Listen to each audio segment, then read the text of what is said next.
Hello everyone, I'm back with days 10 through 12 in my 31 days of horror.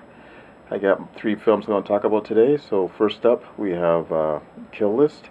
Now this is a really interesting film. It's basically one-third family drama, one-third crime movie, and one-third occult thriller.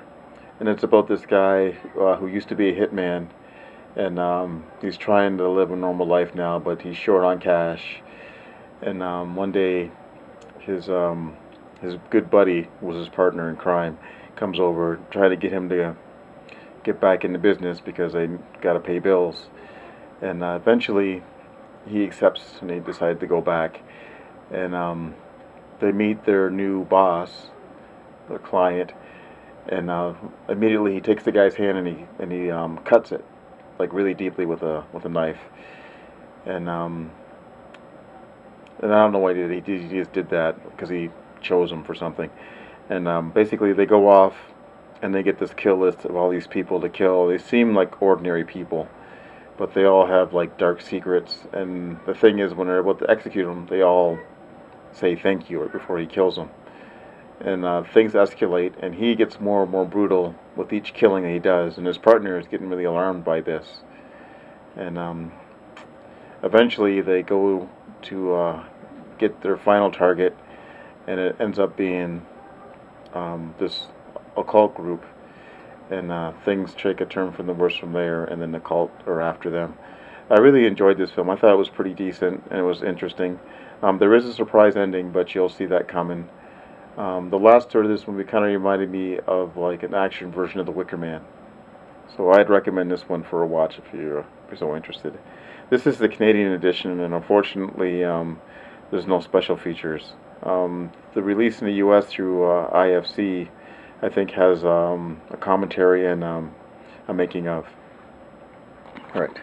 Next, we have All the Boys Love Mandy Lane, and this is a horror film that I think that was supposed to come out back in like 2006, but something happened with the distributorship in the U.S. Like this did play up in Europe and stuff like that, but the U.S. we had to wait till last year before this finally got a release. And this film stars Amber Heard. And basically, she plays this girl. I think she's supposed to be a virgin, but everybody at this high school wants to get with this girl. So at the end of the school year, one of the boys whose parents own a farm decide, let's have a party, and we'll get this girl to go to this party, and we'll all take shots at trying to get with her.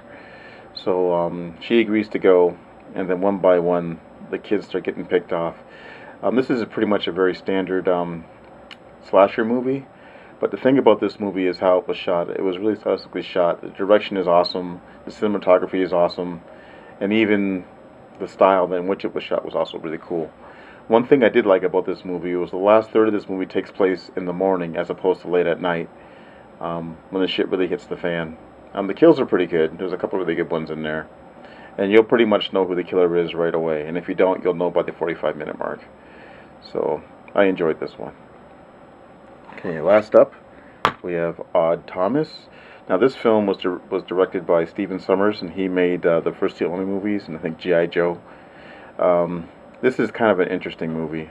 Basically, Anton Yelchin plays Odd Thomas. I guess his name was supposed to be Todd Thomas, but there was like a mix-up on the birth certificate. It was a typo, so his name was Odd, and they didn't bother to change it. And basically, he has this power where he can kind of communicate with the dead people. But dead people, the dead in this story, they can't really talk, but they can show him things.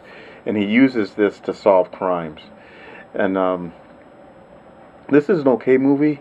Only problem I had with it was the budget was really, there was actually almost no budget, and it felt like a TV movie.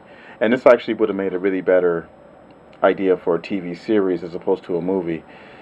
Because the story just wasn't big enough. You know, like essentially, there's these creatures called Bodaks, and they feed off of suffering and death and that. And he can see these creatures, but if they know that he can see them, they would try to kill him. And essentially, he finds out that something big is going to happen at their town, and a bunch of people are going to die unless he can stop it. This film also stars Willem Dafoe. He plays like the local sheriff, and he knows that he has these powers, and he helps him along the way by fabricating evidence after he catches somebody for doing a crime.